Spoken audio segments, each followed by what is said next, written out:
Hello there, Kyle Katarn here, and it is Wednesday, my dudes. Let's do the comics. First up, we've got Poe Dameron number 26 by Charles Soule and Angel Unzueta.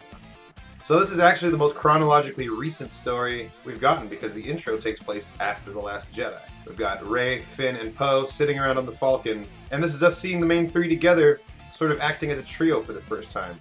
It was funny seeing Rey give Poe crap about his flying steels. And it's cool finally seeing how Poe got off Jakku and seeing the events of The Force Awakens from his perspective. Naka-Eat, the little scavenger dude, turned out to be a total pushover. Poe was able to sweet talk his way into a ride out of there in about 5 minutes flat. And we finally got another reference to C-3PO's droid network of spies, which we found out about during the C-3PO one-shot where we learned about his red arm.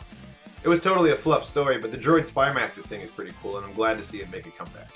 Alright, so next we've got the Star Wars Adventures Annual, 2018. The first story is called Mind Your Manners by John Jackson Miller and John Somarino. It's strange to think that in a galaxy far, far away where you can have your hand cut off and get a working replacement in no time at all, that a sprained ankle would really hold you back. But apparently it does.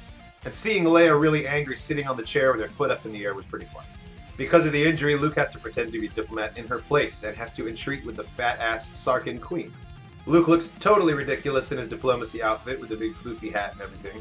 There were a couple moments in this that really broke the fourth wall, like telling Luke that his story was too boring and it would make a better holovid. And the line about if Luke ever meets the person who built C-3PO was pretty on the nose. Suddenly, out of nowhere, Garandan makes an appearance.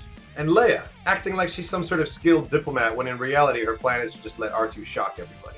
The animation is very simplistic, but it kind of works. It made me laugh really hard seeing Leia's big grin as she's running everybody over with the Sarkin jewel cart. And then she comes through in the end with some A-plus diplomacy, getting the Queen to release everybody.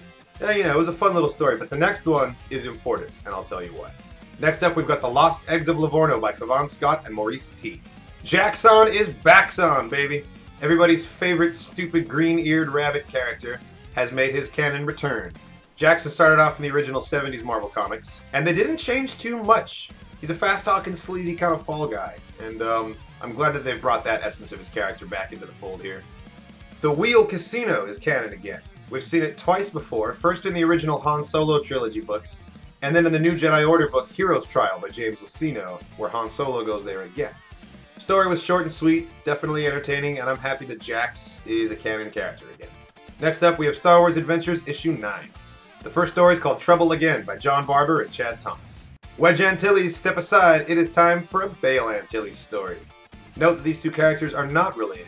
Antilles is just kind of like the Smith of Star Wars last names. I appreciated the reference to the fact that C-3PO got his memory wiped at the end of Episode 3, but R2-D2 did not, so he remembers it all.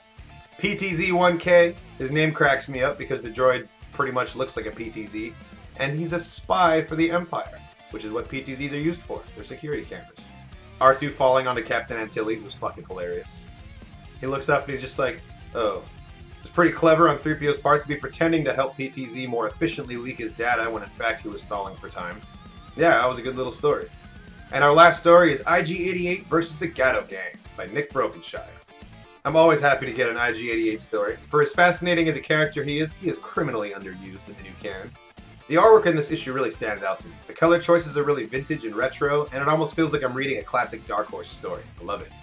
I can't believe they actually did the Looney Tunes fake background gag. This comic is ridiculous. Clearly not taking itself too seriously, and I like that. You know, makes it more fun.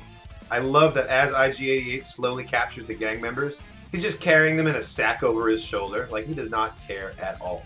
And the guy throwing on a jetpack to try and escape, only for the jetpack to go flying off with the clothes, leaving him standing there naked. That had me laughing pretty hard. We got some great stories this week, and it's always a treat to see IG-88 in action. Jackson's back in the fold. We got to see Rey, Finn, and Poe interacting with each other. Great comics this week. Thanks for watching, everybody. Make sure to check out the rest of my channel for more awesome Star Wars content. Leave me a comment if you've got a question or something to say, and as always, may the Force be with you.